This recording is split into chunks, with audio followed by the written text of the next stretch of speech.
New Zealand was first settled by the Maori in 1250 to 1300 AD by Polynesians deliberately sailing around to explore the area.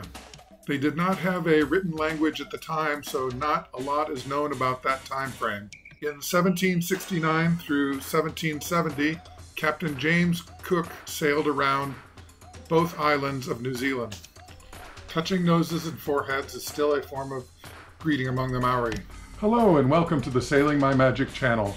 My name is Duke and I am solo sailing Magic, my 2015 Lagoon catamaran, around the world. I'm now in New Zealand and this episode is about meeting the Maori people and exploring their culture.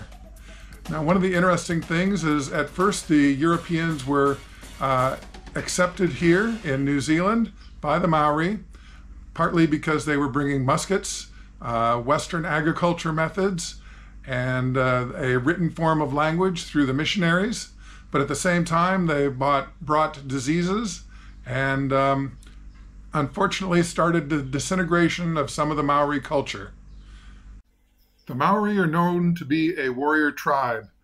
They have a museum for the price of citizenship. Now, as an example, this fellow said, looking back at the photographs, 14% of the population is Maori, but 50% of the military in New Zealand was made up of Maori. In January of 1946, they were shipped home. That's the 28th Battalion, which was the Maori Battalion, and they were enthusiastically greeted and welcomed as the warriors returning home.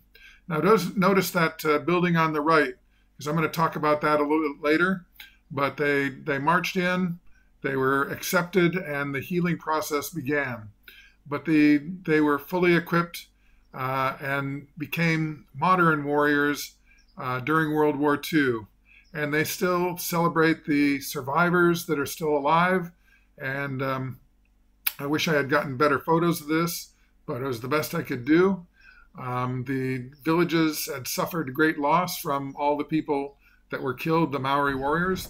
But imagine how it was for the first settlers coming to New Zealand, and they have to land on the beach and trudge through the undergrowth and the forests and the jungles, looking around, and they hear noises, they hear voices, they hear exotic calling. You don't know who it is, you're just marching through there trying to find somebody.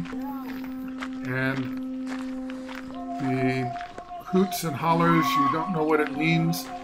You've got to be brave about it. And you keep coming upon paths in there until finally you see a Maori warrior. Now this would have been in the 1700s and 1800s. And yeah, the sticking out a tongue is a thing for the Maori. It's denotes power and challenge. So the Maori expected you to send out one of your leaders, and they would put down a green branch. Think of it as an olive branch. It's a symbol of peace. If you're brave and you go and you pick up the green branch and you back off, that means you're intending to be peaceful. And yeah, the wide-eyed stare thing is a Maori thing also. And we'll see more of that later on. But they would expect to do this with 3 different of their warriors, with 3 of your different leaders. And so another warrior will come out and perform his dance, his challenge, and put down a piece of greenery. And your leader has to go out there and be brave, not flinch, get in close, and pick it up without causing a fight, and being respectful. So this went on for the second time with the second warrior, and then the third warrior would come in. And remember, they've got these spears, clubs, combination things. See the wide eyes and the tongues, it's a part of their art also. So the third warrior comes in, he does his challenges, puts in his branch. Now this is the biggest war canoe. The canoe itself weighs 6 tons. The main part of the canoe is made out of the trunk of one solid tree. And the carvings in the side of the canoe and holding up the building are all Maori carvings. Canoe is actually made of 3 different tree trunks, and they're lashed together. The top part with the carvings is another trunk, and then carvings on the supports of the walls there. It's all the Maori art, and the wide eyes is common for all of them. In this case, on the carvings, it's seashell. It's all made to intimidate the other people. And then on the bow of the boat, there's another carving of a face, and that's to represent the first Maori that came to New Zealand. And that war canoe is so big and so heavy, they have to run it down railroad tracks to get it in the water. But it would hold between 80 and 120 warriors. Now this is the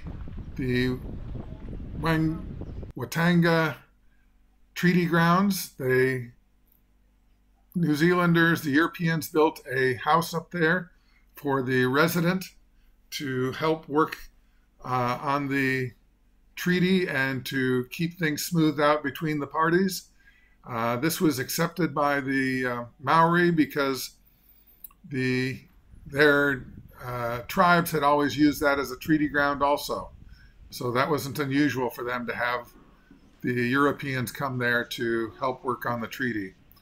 The building is still there. The area of open wall is a walkway added later. It's laughingly called the first IKEA building because it was pre-made elsewhere, and each beam was numbered with Roman numerals and assembled here on the site. That was Queen Elizabeth, I believe, and they signed the treaty here. It didn't get signed all at once. It was spread out over time. And some interesting artifacts here. I believe that's the kitchen there, since it's got a stove there. And this is the flagpole. It would carry 3 or 4 different flags. That's the flag unifying the different tribes of the Maori. Please click on like and subscribe if you haven't already. It's free and it does help me. Now this is that building I told you to look out for. This is the one where the different tribe members are represented. And I attended several performances there. Unfortunately, you're not allowed to videotape inside there. You can take photos. But again, you can see that the carvings have the tongue sticking out and the wide eyes. It's interesting. They showed several of the different types of dances and weapons, and went over some of the culture and the traditions. It's an interesting presentation. I don't claim to be a Maori scholar. I only know what the Maori people told me. But you know what? Now it's time for the sailor's tradition of the sundowner.